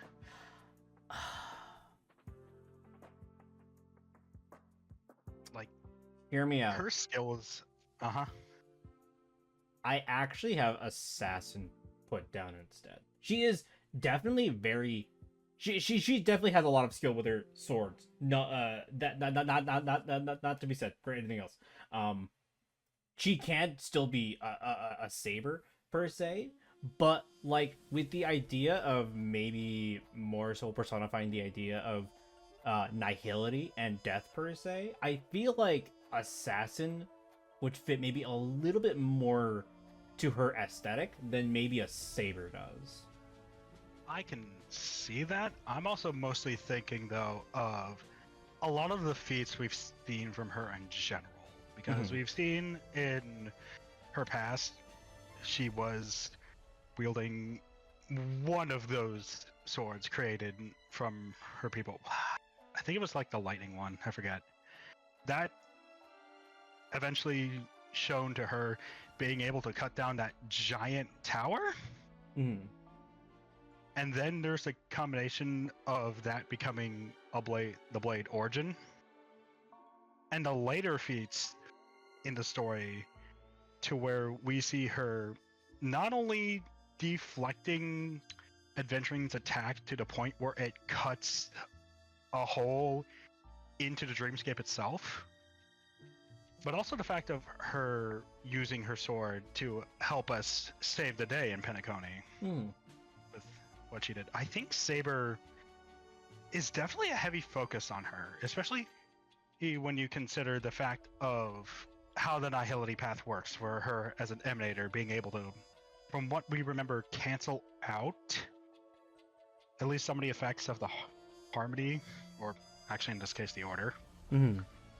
There's a heavy instance of her having magic resistance, which is we haven't really seen, I think, on any other classes other than Saber. Yeah. This is really hard because I definitely understand your argument as well, or your side per se. There's just something about her to me that screams much more assassin. That's true. Overall. But also, how many sabers do we have is the question. How many sabers? Because I don't think we've gotten a lot aside from. We have a few. I know that for sure. Like, I know we've said Yanqing. We've said Sushang. Jing Liu. Jing Liu. Hunt. We have a couple of sabers. Yeah, but I feel like assassins kind of have a lead. It's not even just a matter of just them having a lead, because they're definitely a leg up over, like, say, lancers or archers or casters per se. We don't have that many assassins, to believe it or not. It's also just like there's just something about Acheron that just, I think, really screams assassin more, especially when we look at some of the other assassin units, like King Hassan per se comes to mind a lot more when I think of the two. That's fair. Um, There's also the case of her just showing up. Yeah. So both are definitely strong contenders. Yeah. I think this is a case where I don't think we have to agree on either one. We could just have our own both our own perspectives, because for the most part we've been kind of agreeing. I think mostly this is a nebulous case where, like, she can lean on either one and we can make, and it just works. So I think overall she can be both a saber and an assassin. Pick your poison. Yeah, definitely a dual class. Yeah, definitely a dual class. So she can be whatever you want. She can be any of those two. Yeah, which is more of a cop-out answer, but Acheron is so.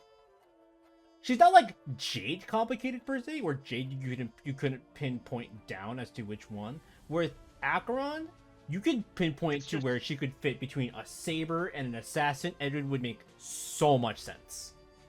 Yeah, they're both two even to the point where you can really just mix and match. Yes. So. Alright, yeah, so either saber or assassin. Pick whichever one you feel like the most. We've said our cases. Yeah, we've said our cases. Alrighty. Keeping with... She's technically not a Galaxy Ranger, but she posed as a Galaxy Ranger. Let's move on to our first actual Galaxy Ranger. And our favorite cowboy. Boot Hill. This is obviously Archer. This is way too Archer. Yeah. Our favorite cowboy. Is... Yeah, and in FGO we have a cowboy. We have several Billy. cowboys actually. We have Billy. We have Calamity Jane. Yep. Our favorite Metal Fudger right here. Yeah. Alrighty. Let's just move on to the next one, which this one might also be a little bit obvious, I guess. Heading on over to Rappa.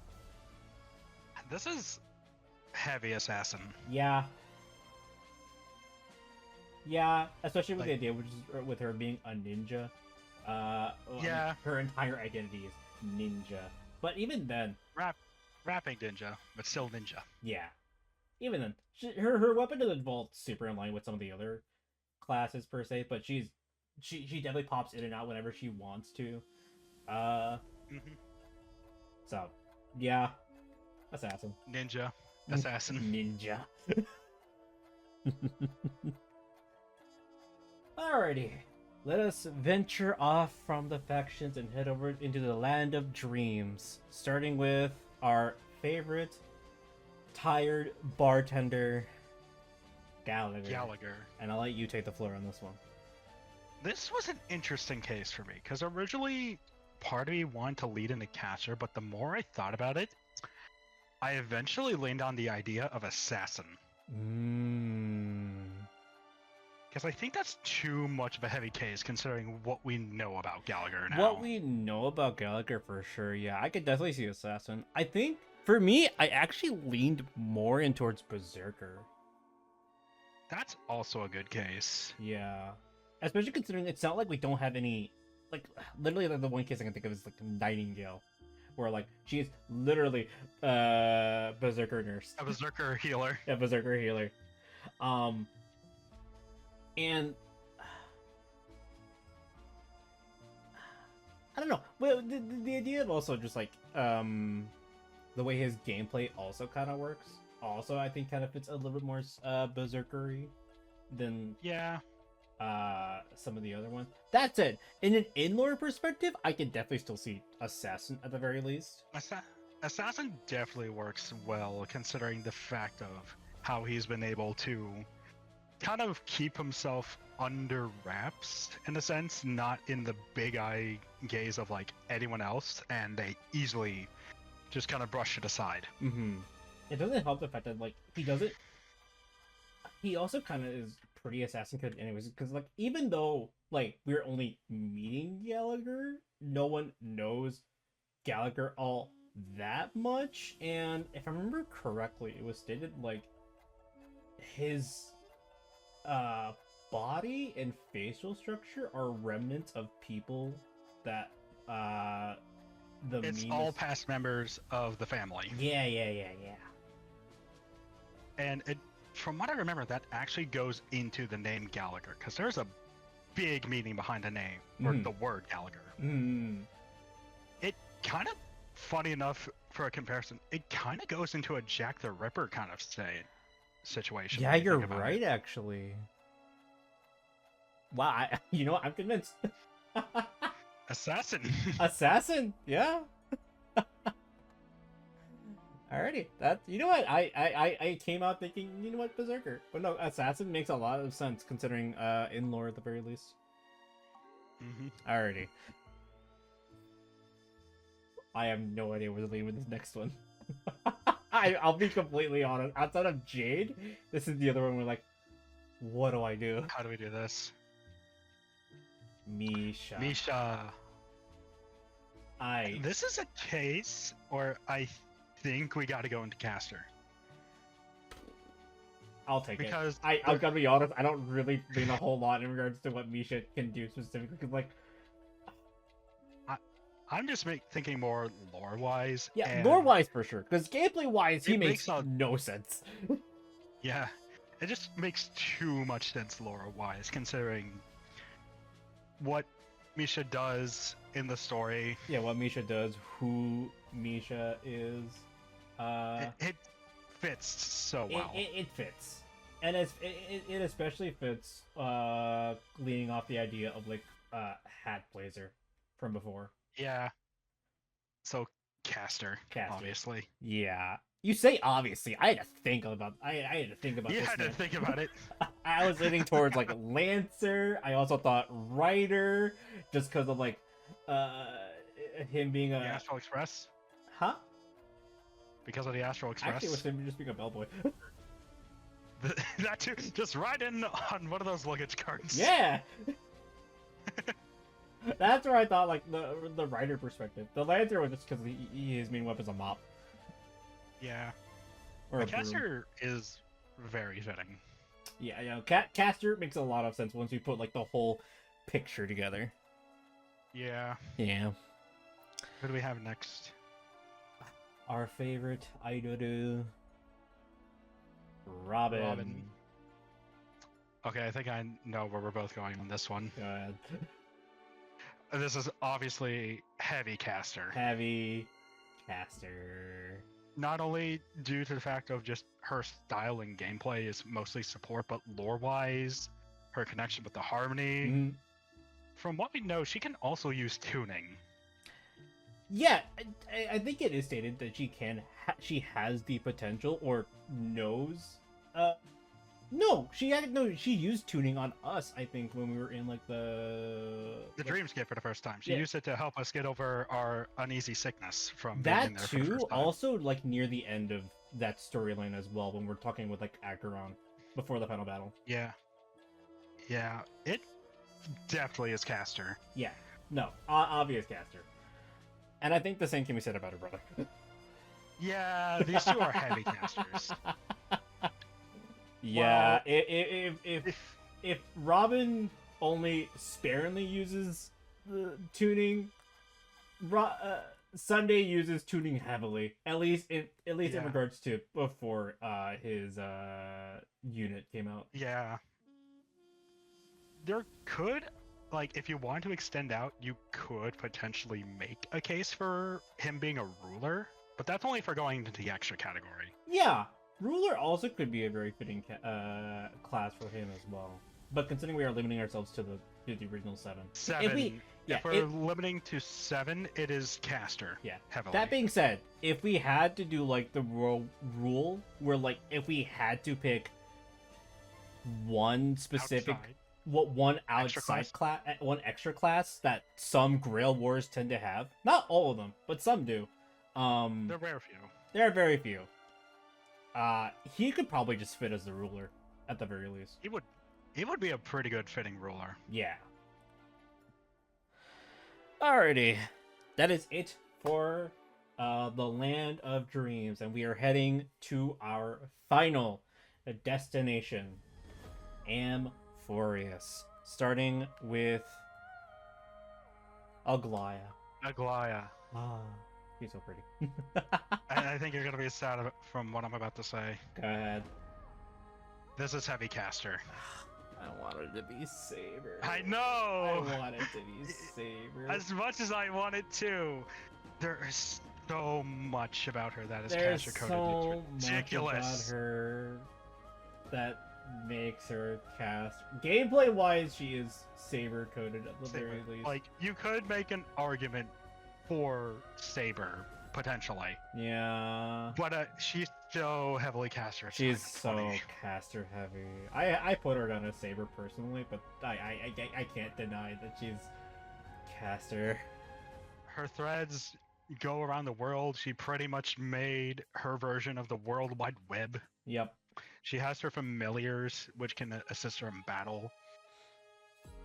It's so heavily caster. It's not even funny. Yeah. Yeah, I'm sorry, go ahead. We're adding you to the Sorry, caster too. bin. This bin is getting bigger and bigger by the minute. Yeah. No, and I don't think we're done, unfortunately. Next up, we have Tribby. which, okay, for Tribby, unfortunately, you can make the case for her being caster, especially considering the fact that, with how she works. Huh? With how she works. Yeah, with how she works, she has the gate as well to work off of. She has the gate. She split herself into multiple copies of herself. Yeah. There is. Yeah, go ahead. There is a case you could make for a class like Archer or Rider, given the case that a lot of her stuff involves like her toy rocket from her trailer. She has her cannon, which she brings with her during battle, which she fires at the enemies. So there is a heavy case you could do Archer or Rider as well for her. Yeah, you can make a case for those, but I think overall, I think we are kind of leaning on more caster. Just It's sadly that. we say sadly, but okay, dude. Two prefaces. There's nothing wrong with being a caster, by the way. It's just we have so many. We just have so many because so many fall in line with caster. Honestly, when thinking of the idea of this video, I did not think casters would make up a majority of this list. But lo and behold, we've reached that point. We've reached that point. Alrighty, let us move on to our resident Gilgamesh. Or as Honkai Star Rail calls him, Mighty slash Mighty Mouse. This is honestly a case of Berserker, definitely. Yeah, He is heavily Berserker. he is so Berserker coded. Especially just, Yeah. There's kind of really nothing to be said about this man. He's kind of... Granted, since we're on Mighty, this actually lets me bring up this thing I wanted to mention earlier. Oh yeah. Thinking back to Blade, there is one skill I can see both him and Mighty having that we didn't think about. Battle continuation. Yes. Yes. Considering their immortal bodies, battle continuation is such a good skill for these two. It is such a good skill for these two, actually. Especially with how their gameplays want to work and everything. Their gameplay, their lore, Yeah. battle continuation is such a fitting skill. It is such a fitting skill. Can you tell the audience what battle continuation is, by the way? Okay. We don't really explain... Hold on, real quick. We don't really explain most of these skills, just because we kind of just mainly want to go over these on, like, on just, like, not so much like a surface level kind of thing, but, like, this is just, the FGO brain rot coming in being like, oh, they could have this and this and this and this. Yeah. Okay. So for our Star Rail players who do not know much about Fate stuff, a lot of servants have passive skills built into them, which gives them a good amount of abilities. So skills like present concealment, obvious, that gives them the ability to hide from sight. Item creation and territory creation, as we said with a few of our caster picks, gives them the ability to create a territory from this that fits them, as well as magical items they can create. At least that's the low ball, all for what I know. Yeah. And battle continuation is a skill that kind of has a servant push through their limits to continue a fight. Yes. And God, that's so fitting for the two immortal people we know in Star Rail. Yeah, it is so fitting for both Blade and Mighty. Granted, I'm probably not exploiting some of these skills as well as some other heavy Fate people would be able to explain. But, yeah. But we're just giving, a low ball. Yeah, we're just giving like a general gist of like what these may be for those that were like curious of like what these specific things in mind. Granted, I finally have explained this near the end, but it is what it is. Oh boy. Yeah. Moving on. Moving on. Berserker, obviously. No notes. Next. Casteries. What do you have? I think after much deliberation, and this is similar to what I was trying to make for Acheron, I was thinking Assassin for Casteries. Honestly, my mind went to Rider for her.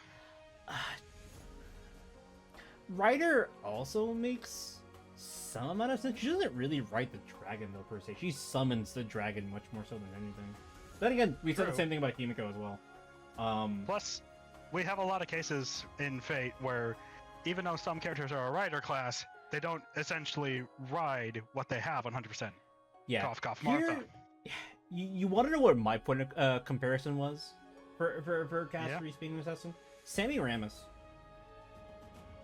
That's fair, yeah. Actually. Because Sammy Ramus has literally has like the deadliest poison, if I remember correctly. She's able to use the deadliest poison on anybody, which would practically just insta-kill anybody, which Casteries kind of has to a similar extent. But instead of poison, it's literally death. And Sammy also has like the ability to summon a giant serpent dragon as well. Yeah, I think in this case you could go a dual class scenario for Casteries 2 of Assassin and Rider. Yeah. Given how she summons her dragon to assist her in battle and can ride it if she wants to.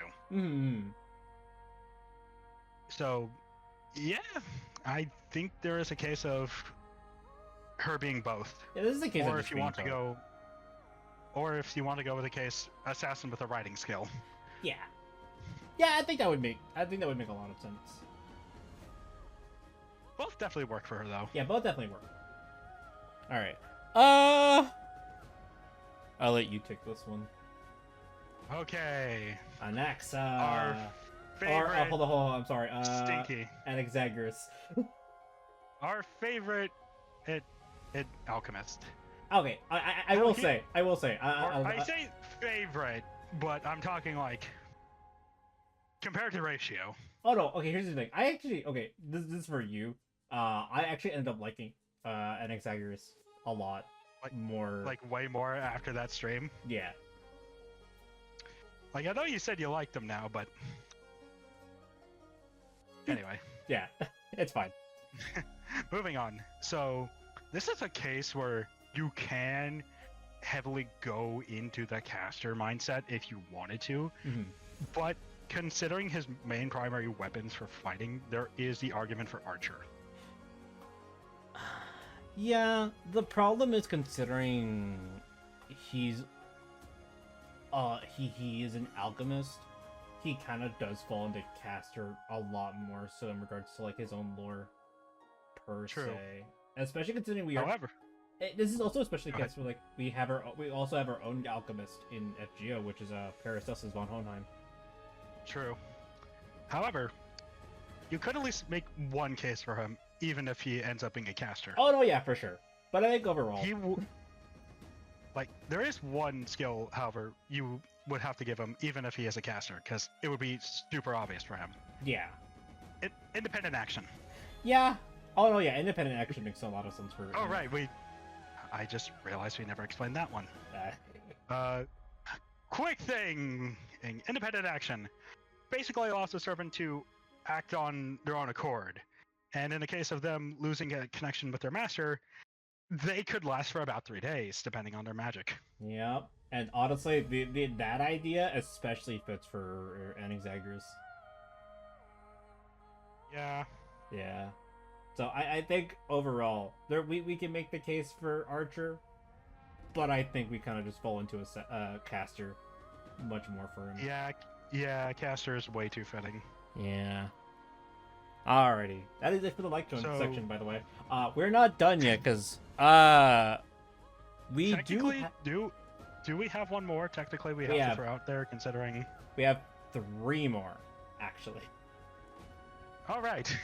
We have 3, because, we're heading into... 3.3. We're heading into 3.2 pretty soon. So, let's go over Hyacinth. Okay, do I need to say it? I don't think we need to say it. We're gonna have This is heavy caster. There ain't no mistaking it. This is heavy caster. There's nothing we can really say about this one. Add another one of the caster list. I think... Okay. For all intents and purposes, this is our last caster. And, Thankfully. Oh my god. Yeah. Again, so many casters. Not a bad idea. Not a bad thing to be a caster. There's just a lot. So many casters. So many casters. And then let's get over onto our next pair, Cypher. This is heavy assassin. Yeah. No question about it. Yeah. No. Our girl, an assassin. She loves her money. She loves being silly and tricky. She is the flesh. She is our cat burglar. Yeah, no, obvious assassin being assassin. Yep. Yeah. And you'd think that would be our last character. However, we do have one more character to discuss. Alongside the announcement of Saber and Archer to be in 3.4, we also have our boy, our lad, the one, the only, Kevin. Light on. Kevin. But yeah, fine on.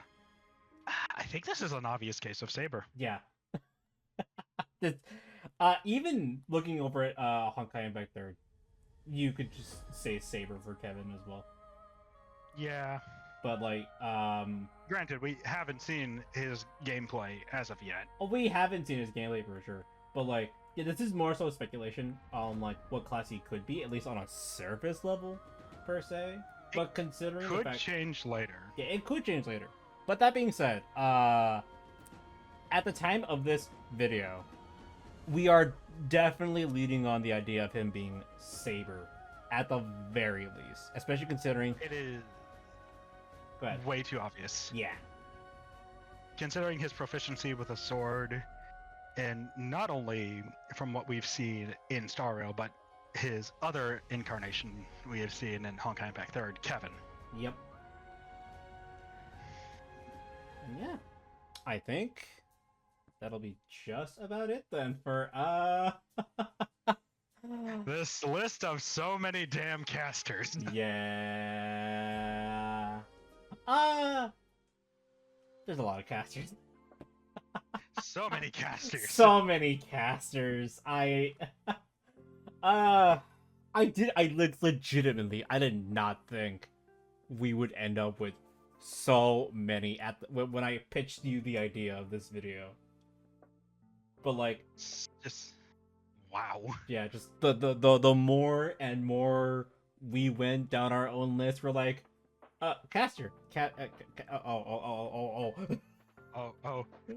oh, look at that, all casters. Oops, all casters. Looks Honkai Star Rail, more like Honkai Cast Rail. Yeah. No wonder we have the heavy caster and castery. Oh my. That's a joke. I know. Oh my god. Anywho, this was fun. I'm glad we actually made this video, because there was a lot of discussion to be made actually in regards to like certain units being different classes per se. I think my favorite argument, not my favorite argument, but like the one that you convinced me the most was Firefly being Rider. yeah. That like was like No one thinks Rider when they see her. Yeah, because But from like a service level, Berserker. Oh, Berserker. She's so Berserker coded. But looking further into it, it's like, oh, wait, no, Rider makes so much sense. people forget she is piloting this thing technically. Yeah. Yeah. And it definitely brings up a curious thought, like, given how this video has been fun to make, what would be like if we went the vice versa route of assigning a path to all the FGO servants we know? Okay, listen. Listen, that video definitely came to mind. No. Okay, listen. Too many. Oh my god. The only reason why I thought this 300. video would be fun was because, A, we're getting the collaboration soon and whatnot. We know what both Element and Path, both Saber and Archer, lean into. The problem with doing the vice versa and FGO is It's just there's too many. there's too many, and we have to think twice as much. Not only just because we have to think of an element per se, we also have to think of a path they would have to fall under. Honestly, I was thinking just Path alone. Because Path would paths just are be fun. Kind of a, I think Yeah. here's the thing. I think of it for a video like that, you would have to do like both element and path per se. I mean, you arguably could, but then you kind of remember Element isn't usually brought up in the story. Only That's fair. Paths. That's true. If we're So- speaking just in terms of like lore, I guess we can maybe just do path. Do a path only. Yeah, but again, listen. There's like 68 characters in Honkai Star Rail. And there's like 600 or so servants. Yes. And that's not even counting for variants. Yeah. Granted, I think we would just loop them into Oh, but one. here's the problem though. We ran into other variants. Like, there's no way we could say like Artoria Saber is like the same path as Artoria Lancer. That might be a bad example, but Yeah, but I guess when I say variants, I mean just of the same character. Like, if you say, like Summer. take one with a costume change like Summer or something, Yeah. you could loop them into the same thing. Yeah. Love her all though. think video. about it. It's a video that sounds like such a massive undertaking to go through. So I'll have to consider it. For now, for now though, thank you all for watching. This was really fun, and thank you, Soul, by the way, for being my partner in crime. When it came to this whole thing. Anytime. This was a really fun list to make. And please let us know in the comments down below what classes you think certain Honkai Star Rail units would be. We're not, by the way, I'll probably preface this in like the start of the video. We're not experts by any means. We're not experts by any means. We're so like at the average. Yeah, we're just average Fate enjoyers, average Honkai Star Rail enjoyers that just thought of the idea of this would just be fun to make. If you think certain units in Honkai Star Rail would fit in different classes, you could put it down in the comments below. Give us your thoughts on what you think of our list. Put down your own list, maybe. Then again, that list is long. So yeah, maybe limit yourself to like a couple of units that maybe you think we got wrong, or what you can make your strong case for arguments to be for other classes per se. So yeah, we'd still like to see those opinions. Yeah. All right. With that being said, I will see y'all in the next video. Y'all have a good night now. Take care. Goodbye.